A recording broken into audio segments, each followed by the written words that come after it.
राहुल गांधी को तो समझ नहीं है, सारी समझ तो नरेंद्र मोदी और कंगना रनावत लेके बैठ गए। तभी तो प्रधानमंत्री जी बेटी बचाओ बेटी पढ़ाओ बोलते हैं, और जब विदेश में मिलने जाते हैं तो हाथ मिलाने के बाद ये भी नहीं पता होता कि बोलना क्या है, क्योंकि वहाँ टेलीप्रॉम्प्टर नहीं लगा होता ना, और लाइव वीडियो रिकॉर्डिंग चल रही होती है।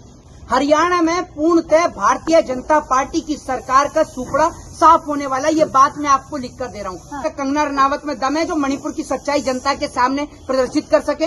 वैसे असल में राजा बाबू तो नरेंद्र मोदी हैं, जो कभी कोट पैंट पहन लेते हैं तो अपने आप को वकील समझ लेते हैं, कभी पुलिस की ड्रेस पहन लेते हैं तो अपने आप को पुलिसमैन समझ लेते हैं। ऐसा ही कुछ नरेंद्र मोदी भी करते हैं। मुझे लगता है कि पहले आपकी जो थोड़ी बहुत समझदारी थी अब वो भी गायब हो गई है। अगर इस देश का किसान नहीं होता तो आप रोटी कहाँ से खाती?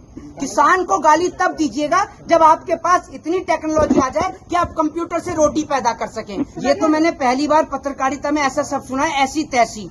ये तो मैंने आज तक भी नहीं बोला है। इससे आप अंदाजा लगा सकते हैं कि नरेंद्र मोदी के प्रति इन पत्रकारों की भक्ति का आलम इतना बड़ा हो गया है कि ये लोग ये भी भूल जाते हैं कि एक सामने वाले व्यक्ति से बात करते में किस प्रकार के शब्दों का प्रयोग किया जाता है। दूसरी बात ये, पत्रकारिता करते समय ये याद रखिएगा कि कौन से और किस प्रकार के शब्दों का इस्तेमाल किया जाता है। आपको बधाई देनी चाहिए ना कंगना को। किसको? कंगना रनावत क्या कोई लड़का होगा जो बधाई दूंगा? कि माननीय असमझदार पत्रकार, ठीक है, और अंधभक्ति के पत्रकार, ये बात को आप याद रखिएगा। फिल्म को रोकने का अधिकार ना तो इस देश की जनता के पास है, ना इस देश के नेताओं के पास है। फिल्म को रोकने राहुल गांधी के पास भी नहीं, वो भी राजनेता में। क्या लग रहा है, पहले कंगना की मूवी 6 सितंबर को रिलीज होने वाली थी, लेकिन अब कुछ समय के लिए टल गई है। देखिए एक बात मैं आपको बता दूं, उसको टली नहीं है, उसको भारतीय जनता पार्टी ने टाला है। वो इसलिए टाला है क्योंकि उनको पता है कि हरियाणा में पहले ही कंगना के चलते भारतीय जनता पार्टी का पूरा वोट बैंक खिसक चुका है। हरियाणा में पूर्णतः भारतीय जनता पार्टी की सरकार का सुपड़ा साफ होने वाला, ये बात मैं आपको लिख कर दे रहा हूँ। और उसकी सबसे बड़ी जिम्मेदार अगर कोई है तो वो है कंगना रनावत। वो कंगना रनावत जिन्होंने स्टेटमेंट दिया देश के किसानों के खिलाफ, किसान आंदोलन के खिलाफ, और किसानों को बदनाम करने की साजिश रखी। वो सच्चाई बोल रही हूँ, सच्चाई बोल रही थी। नहीं तो एक बात आप मुझे बताओ, क्या कंगना रनावत में दम है जो मणिपुर की सच्चाई जनता के सामने प्रदर्शित कर सके? जिस मणिपुर के अंदर महिलाओं को निर्वस्त्र करके घुमाया गया, क्या इस देश के अंदर किसी डायरेक्टर प्रोड्यूसर में दम है कि वो गुजरात की सच्चाई जनता के सामने प्रदर्शित कर सके?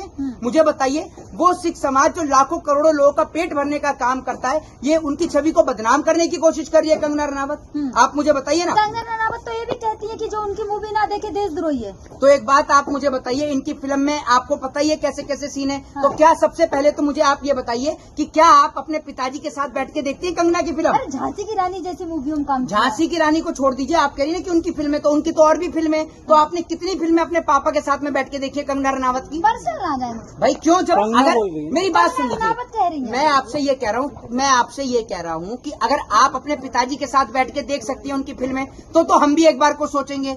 दूसरी बात ये कि उनकी फिल्म देखने के लिए एक उत्तर प्रदेश के हीरो हैं जो अपने आप को राजा बाबू समझते हैं। वैसे असल में राजा बाबू तो नरेंद्र मोदी हैं, जो कभी कोट पैंट पहन लेते हैं तो अपने आप को वकील समझ लेते हैं, कभी पुलिस की ड्रेस पहन लेते हैं तो अपने आप को पुलिसमैन समझ लेते हैं। ऐसा ही कुछ नरेंद्र मोदी भी करते हैं। जहाँ जाते हैं वो यही कहते हैं, सेना के बीच जाएंगे तो कहेंगे सैनिक बनना चाहता था, बांग्लादेश पहुंच गए तो यहाँ की लड़ाई लड़ी। तो आपको बता दूं, ऐसे उत्तर प्रदेश के मुख्यमंत्री हैं जिन्होंने ये कहा कि मैं तो चुनाव के बाद में सिर्फ कंगना की फिल्में ही देखूंगा। वो सोच रहे हैं कि एक आध फिल्म में शायद उनको भी कोई रोल मिल जाए, छोटा मोटा।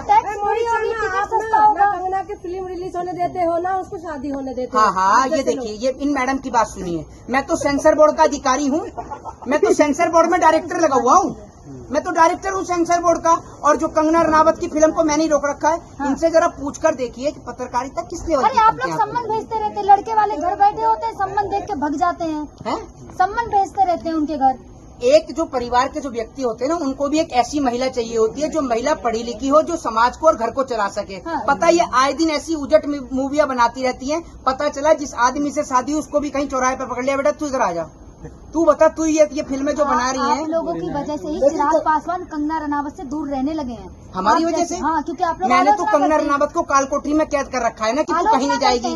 और उसको चिराग पासवान सारी मेरी तो सुनना है और कंगना भी मेरी सुननी है, जो मैं दोनों को मिलने नहीं दे रहा हूँ। बोल रही है ना कंगना रनावत ऐसा। क्या कह रही है? कह रही आप जैसे लोग आलोचना करते हैं, इस वजह से चिराग पासवान मुझसे दूर रहते हैं। नहीं तो आप एक बात मुझे बताइए कि हम लोग जो आलोचना करते हैं, पूरा देश आपकी आलोचना करता है, आप ऐसे काम ही क्यों करती हैं कि लोग आपकी आलोचना करें? क्यों करती हैं आप ऐसा काम? मैं पहले समझदार नहीं थी, अब बहुत समझदार हूँ।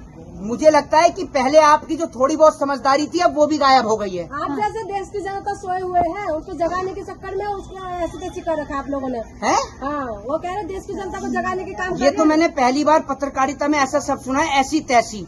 ये तो मैंने आज तक भी नहीं बोला है। इससे आप अंदाजा लगा सकते हैं कि नरेंद्र मोदी के प्रति इन पत्रकारों की भक्ति का आलम इतना बड़ा हो गया है कि ये लोग ये भी भूल जाते हैं कि एक सामने वाले व्यक्ति से बात करते में किस प्रकार के शब्दों का प्रयोग किया जाता है। माफ कीजिएगा मेरी प्यारी बहन, अगर आपकी जगह कोई पुरुष पत्रकार होता ना तो मैं बताता कि ऐसी की तैसी कैसे और किस प्रकार से होती है। जी नहीं, एक बात आप मुझे बताइए, इतना विरोध आप मेरे से जो कह रही हैं, एक बात आप मुझे बताइए, अगर इस देश का किसान नहीं होता तो आप रोटी कहाँ से खाती? किसान को गाली तब दीजिएगा जब आपके पास इतनी टेक्नोलॉजी आ जाए कि आप कंप्यूटर से रोटी पैदा कर सकें। दूसरी बात ये, पत्रकारिता करते समय ये याद रखिएगा कि कौन से और किस प्रकार के शब्दों का इस्तेमाल किया जाता है। रोहित शर्मा देश जानना चाहता पहली बात तो मोहित शर्मा देश जानना चाहता है कि इंदिरा गांधी ने क्या किया था, उससे आपको क्या दिक्कत है? हाँ, ये पत्रकार लंदन से आया है, ये पत्रकार लंदन से आया है। जापान से आए। नहीं, जापान से आए, लंदन से आए, ये आप ही बता सकती हैं। बहरहाल मुझे नहीं पता, मुझे तो ऐसा लग रहा है विदेशी पत्रकार है और जिस तरीके से इनकी हालत है वेस्ट इंडीज का लग रहा है। सुनिए मेरी बात सुनिए, ये नाइजीरियन पत्रकार जो है, मेरी बात देश जानना चाहता है। हाँ, एक बात आप मुझे बताइए, ये कह रहे हैं कि इंदिरा गांधी ने क्या किया था, जरा आप मुझे ये बताइए, आपको ये पता है कि जब अमेरिका का प्रधानमंत्री राष्ट्रपति जब भारत की प्रधानमंत्री से नहीं मिला तो अमेरिका को कैसे मुंहतोड़ जवाब दिया श्रीमती इंदिरा गांधी ने? जानते हैं भारत देश के अंदर पहला परमाणु परीक्षण राजस्थान के पोखरण में, जिसको स्माइलिंग बुद्धा का नाम दिया, वो किसने किया था? तो आपको बधाई देनी चाहिए ना कंगना को। किसको? वो कंगना रनावत क्या कोई लड़का होगा जो बधाई दूंगा? बधाई दीजिए। काय बात की बधाई? कि फिल्म ला रहे हो, फिल्म में ये दिखाया गया है कि इंदिरा गांधी ने जो है वो परमाणु परीक्षण किया। तो आपने देखी है क्या? किसने? आपने मैंने तो देखी है? ट्रेलर देखा है। ट्रेलर देखा? हाँ। तो पूरी देखिए। क्या पूरी देखिए ना। जब एक बात आप मुझे बताओ, जब मूवी आई नहीं है तो कहाँ से देखूं? आप तो भाजपा के पत्रकार हैं तो आपको शायद अलग से दिखा दी गई हो। आप उन्हें हाईकोर्ट तक ले जा रहे हैं तो कहाँ से आने देंगे आप लोग? नहीं तो एक बात आप मुझे बताइए, जिस फिल्म में पहले ट्रेलर में ही इतना जब बवाल हो गया तो आप क्या चाहते हैं? दूसरी बात ये कि माननीय असमझदार पत्रकार, ठीक है, और अंधभक्ति के पत्रकार, ये बात को आप याद रखिएगा, फिल्म को रोकने का अधिकार ना तो इस देश की जनता के पास है ना इस देश के नेताओं के पास है। फिल्म को रोकने राहुल गांधी के पास भी नहीं, वो भी राजनेता में आ गए। सुन लीजिए, मुझे पता है बहुत तलब है आपको। फिल्म जो रोकने का अधिकार जो होता है वो होता है सेंसर बोर्ड के पास। किसके पास? लेकिन हाईकोर्ट किसके पास? अरे तो कंगना बता तो रही थी सेंसर बोर्ड पे दबाव बनाया जा रहा है। जी सेंसर बोर्ड पे दबाव बनाया जा हाँ रहा है। हाँ, सेंसर बोर्ड तो जान कांग्रेस के अधीन है। सेंसर बोर्ड तो कांग्रेस के अधीन। बड़ी पागलों वाली बात सुन लीजिए, इस देश में बड़ी ऐसी बातें आप कहते हैं जो एक मजाक वाली बात राहुल गांधी है। अरे मेरी बात सुनिए। कह रही थी कुछ समझ नहीं है इनको, कुछ भी बोल देते हैं। हाँ हाँ, राहुल गांधी को तो समझ नहीं है, सारी समझ तो नरेंद्र मोदी और कंगना रनावत लेके बैठ गए। तभी तो प्रधानमंत्री जी बेटी बचाओ बेटी पढ़ाओ बोलते हैं और जब विदेश में मिलने जाते हैं तो हाथ मिलाने के बाद ये भी नहीं पता होता कि बोलना क्या है, क्योंकि वहाँ टेलीप्रॉम्प्टर नहीं लगा होता ना और लाइव वीडियो रिकॉर्डिंग चल रही होती है। समझे, पूरे देश ने देखा है। और कंगना रनावत तो इतनी समझदार है, वो ये बोल रही थी कि मैं इतनी अच्छी एक्टिंग करती थी कि मुझे 10-11 साल काम ही नहीं मिला। अब आप सोच लीजिए कितनी अच्छी एक्टिंग करती थी ये। लेकिन कंगना तो ये भी कह रही है 2014 में ही असली आजादी मिली है, क्योंकि उससे पहले जो बड़े बड़े डॉक्टर थे वो सब भारत छोड़ के चले जाते थे, अब सब भारत में। पहली बात तो ये है कि आप कोई चाय पकौड़े की ठेली पे खड़े हैं कि हाँ जी ए जी ओ जी, क्या है ये कौन से क्रम की आप पत्रकारिता करते हैं? सर आप बताइए कंगना से इतना क्यों घबरा रहे हैं? कौन? कंगना से। ओहो, कंगना तो मेरे घर पे बुलडोजर लेके आ गई ना और मेरे घर के बाहर AK-47 लेके खड़ी है, जो मैं कंगना से घबराऊंगा? आपको क्या दिक्कत है? उनकी फिल्म आ रही है, उससे क्या दिक्कत है? मैं एक बात आप मुझे बताइए, ये बात तो आप गुरुद्वारा प्रबंधक कमेटी से जाकर पूछिए, वो आपको इस सवाल का जवाब देगा। आप शादी करेंगे कंगना रनावत से? जी आप शादी करेंगे कंगना रनावत से? मेरी बात सुनिए, आप एक काम करिए, अपने पिताजी के लिए या अपने भाई के लिए उसका रिश्ता लेकर जाइए। दूसरी बात ये कि मैं आपको बता दूं, मेरी बात सुनिए, ये सवाल आप उन लोगों, मेरी बात सुन लीजिए, ये सवाल आप उन लोगों से करिएगा अगली बार जो आपको, मैं आपको बता दूं, जो लोग ऐसे लोग हैं जिन्हों को लोग हादसे के तौर पर देखना पसंद करते हैं। मैं एक देश का, समाज का एक जागरूक नागरिक हूं और मैं खुद एक अधिवक्ता हूं, एडवोकेट हूं। मेरी बात सुन लीजिए, जो सवाल जो देश की जनता के काम आए, अगर आप उन पर चर्चा कर सकती हैं तो पत्रकारिता करिए, नहीं तो एक काम करिए। मेरी बात सुन लीजिए, पहले मेरी बात सुन लीजिए, मेरी बात सुन लीजिए, या फिर आप खुद शादी घर जोड़े बन जाइए, नहीं अपने पिताजी को बना दीजिए और घर घर जाएंगे आपके पिताजी और कंगना के लिए अपने लड़के का हाथ आप मांगेंगे, ठीक जैसे है? लोग उनकी शादी नहीं होने दे रहे तो आप ही कर लेना। नहीं तो आपके ये इतने सारे पत्रकार बंधु हैं, इनमें से किसी से करवा दो आप कंगना रनावत की शादी, हाँ, तो क्यों नहीं करा दिक्कत क्या है? देती? क्यों नहीं कर लेते? एक मेंबर ऑफ पार्लियामेंट है, शादी करेंगे, अच्छी बात है। क्या है? मेंबर ऑफ पार्लियामेंट है, शादी नहीं करेंगे क्या तो है, एक बार दोबारा बताइए जरा, एक बता तो दिया मिनट मैंने, बताइए आपने क्या है, सुन दोबारा लिया। बताइए क्या है, बताइए। अरे बताइए, आप नहीं, एक मिनट रुको। सांसद है, मंडी से सांसद है, मंडी की जनता ने अब ये चुनकर देखो, भेजा है संसद में। इसे कहते हैं, जब इंग्लिश में ये ठीक से नहीं बोल पा रहे मेंबर ऑफ पार्लियामेंट, तो आप बोले सांसद। तो आप इन पत्रकारों की जो है अंदाजा लगा सकते हैं कितने बेहतरीन ये पढ़े लिखे पत्रकार हैं। तो आप लोगों से यही कहूंगा कि जिन पत्रकारों को आप सुबह शाम देखते हैं, ऐसा नहीं है कि ये जितने भी पत्रकार हैं सारे ऐसे नहीं, इनमें पहले मेरी बात सुन लीजिए, ये देखिए मेरी बात सुन लीजिए, मेरी बात सुन लीजिए।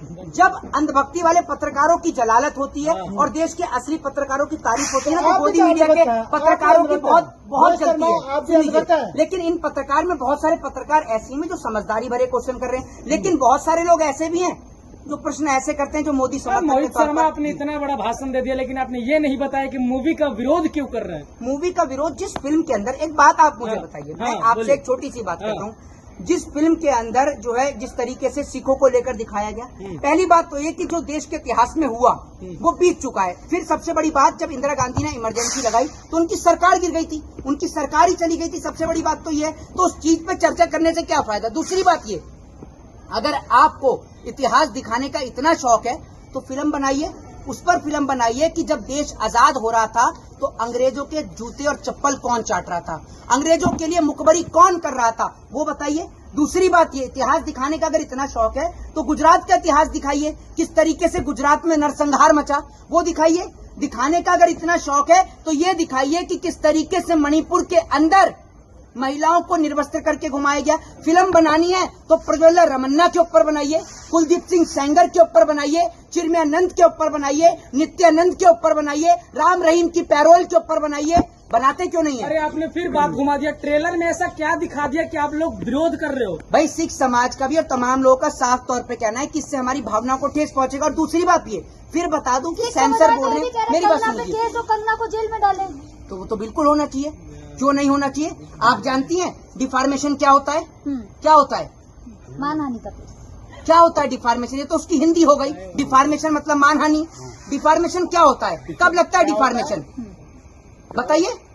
किसी चीज के बारे में गलत दिखाया जाए या गलत बोला जाए, क्या होता है बताइए ना, पूरा माइक में सबको बताइए ना क्या है भाई बता डिफॉर्मेशन। दिया, शॉर्ट में बता दिया मैंने। हाँ, हाँ। आप खुद एक एडवोकेट है, समझ गए आप। अभी आपसे 2-4 प्रश्न मैंने अगर पूछ लिए ना तो ये याद रखिएगा, जवाब जितने है भी आपके पत्रकार हैं आपको सिर्फ मजाक के तौर पर जवाब लेंगे। है। इसलिए जिस मैं कह रहा हूँ, तरीके से पंजाब जब में तक कहा मैं जा बोल रहा रहा है कि जेल हूँ, सुन होनी लीजिए, चाहिए। मैं बताता हूँ आपको, जब तक मैं बोल रहा हूँ ना आप या तो शांति से खड़े रहे हाँ। या सुनती रहे, नहीं तो आपको याद मेरा रखिएगा सवाल से ये जवाब माइक के देना। पीछे से यूं करके जो खड़ी हुई है ना, ये सामने लाके सबके सामने चेहरा दिखा के जवाब सवाल देना करूंगा। आप, सुन लीजिए, मैं जवाब बताता जवाब हूँ। दें। जिस तरीके से कंगना रनावत ने देश के किसानों को लेकर, किसान आंदोलन को लेकर बयान दिया, उससे देश के किसानों की भावनाओं को ठेस पहुंचा है और उनके पास ये राइट है कि वो डिफॉर्मेशन कर सके। ऐसी कोई बात जिससे किसी की भावना को ठेस पहुंचे या उसकी इज्जत को ठेस पहुंचे तो वो व्यक्ति सामने वाले व्यक्ति के ऊपर डिफॉर्मेशन कर सकता है। आप ये करेंगे, याद रखिएगा। आप करेंगे। भाई मैं भी कर सकता हूँ, मेरा भी राइट है। क्यों मैं इस देश का पैदा किया हुआ किसान का अनाज नहीं खाता? बिल्कुल कर सकता हूँ। जय हिंद, जय भारत, वंदे मातरम।